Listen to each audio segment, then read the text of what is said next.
मित्रों, हिंदू धर्म में गरुड़ पुराण को 18 पुराणों में से एक माना गया है। इसमें मनुष्य के जन्म और मृत्यु से जुड़ी कई सवालों के जवाब दिए गए हैं।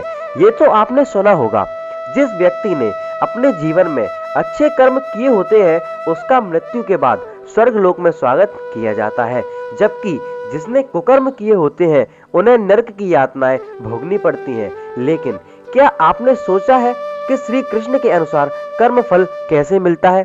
नमस्कार दर्शकों, स्वागत है आपका द इनफिनिट ब्रह्म ज्ञान यूट्यूब चैनल में एक बार फिर से। गरुड़ पुराण के 5वें अध्याय में श्री कृष्ण और पक्षीराज गरुड़ के बीच एक संवाद होता है, जिसमें पक्षीराज गरुड़ भगवान हरि से पूछते हैं कि हे प्रभु, जब आत्मा यमलोक पहुंचती है तब उसे किस प्रकार की परेशानियों को झेलना पड़ता है।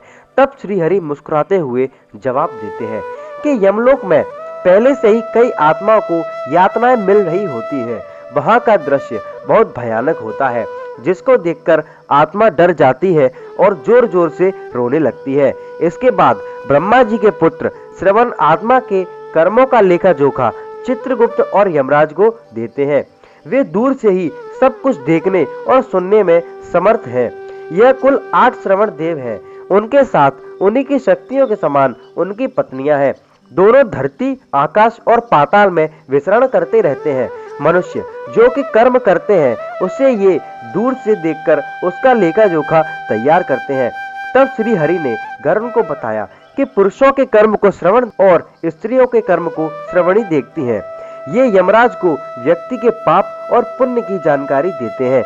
इनके द्वारा दी गई जानकारी की पुष्टि सूर्य, चंद्र, अनल, वायु दोनों स्वाध्याय से करती हैं। इसके बाद चित्रगुप्त से विचार विमर्श करके यमराज मनुष्य को दंड देते हैं। मित्रों, गरुड़ पुराण के धर्मकांड अध्याय प्रेतकल्प भाग में मृत्यु के बाद मृत आत्मा के साथ होने वाले सभी कार्यों का वर्णन किया गया है।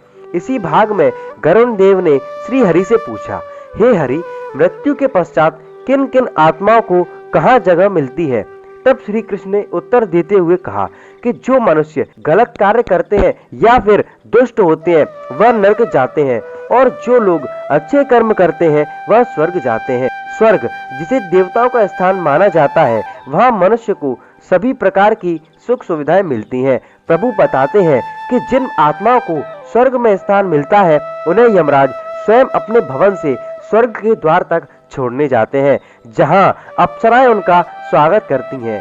इसके अलावा जो दूसरे के बारे में सोचते हैं और जीवन भर परोपकार के काम करते हैं उन्हें मृत्यु के बाद बिना किसी संदेह के स्वर्ग में स्थान मिलता है। वहीं जो लोग केवल अपने बारे में सोचते हैं और जीवन भर किसी दूसरे का हित नहीं करते उन्हें नरक में स्थान मिलता है। इसके अलावा जो लोग समाज के लिए कुएं, तालाब, मंदिर, मार्ग आदि का निर्माण कराते हैं उन्हें भी मृत्यु के बाद स्वर्ग में सम्मान के साथ स्थान दिया जाता है। और जो लोग कुएं, तालाब, मार्ग, मंदिर और सामाजिक स्थलों को हानि पहुंचाते हैं उन्हें नरक ले जाया जाता है। इतना ही नहीं, जो मनुष्य अपना पेट दूसरों से झूठ बोलकर भरते हैं या फिर कोई गलत काम करते हैं उन्हें भी नरक ही भेजा जाता है। गरुड़ पुराण में आगे भगवान बताते हैं कि जो मनुष्य स्त्रियों का सम्मान करता है, कन्या को बोझ नहीं बल्कि देवी लक्ष्मी का रूप मानता है, आत्महत्या जैसा कदम नहीं उठाता बल्कि प्रकृति के द्वारा निश्चित जन्म चक्र को पूरा करके मृत्यु को प्राप्त होता है, उसे भी मृत्यु के बाद स्वर्ग लोक की ही प्राप्ति होती है। जो मनुष्य किसी स्त्री की हत्या, गर्भ हत्या, आत्महत्या, ब्रह्म हत्या, गौ हत्या करते हैं या फिर किसी कन्या को बेच देते हैं उनकी आत्मा को नरक में सजा मिलती है।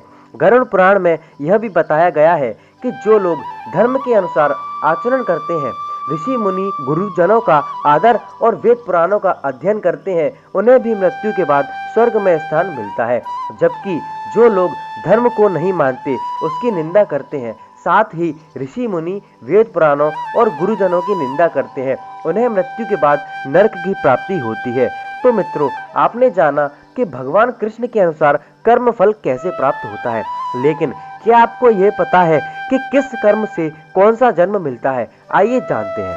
पराई स्त्री से संबंध बनाने वाले, जो लोग पराई स्त्री से संबंध बनाते हैं उन्हें भयानक नरक में जाना पड़ता है। वह सबसे पहले भेड़िया और फिर कुत्ते के रूप में जन्म लेता है। उसके बाद वह सियार, गिद्ध, सांप, कौवा बनता है।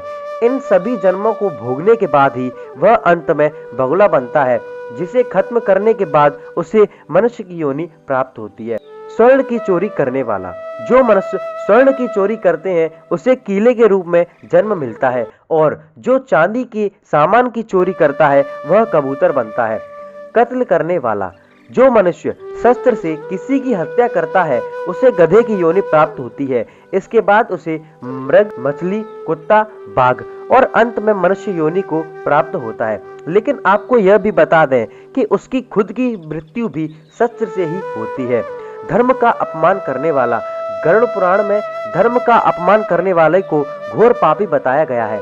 मित्रों, जीवित रहते हुए भी कई लोग अपने धर्म का सम्मान नहीं करते, और जो सम्मान करते हैं उन्हें ढोंगी बताते हैं। ऐसे लोगों को नरक में सजा मिलती है, और साथ ही उनका नया जन्म एक कुत्ते के रूप में होता है। तो मित्रों, आपने जाना कि कर्म फल कैसे प्राप्त होता है। आपको वीडियो कैसी लगी हमें कमेंट में जरूर बताएं। अगर वीडियो अच्छी लगी तो वीडियो को लाइक और शेयर करें। आज के लिए बस इतना ही, मिलते हैं अगली वीडियो में। धन्यवाद।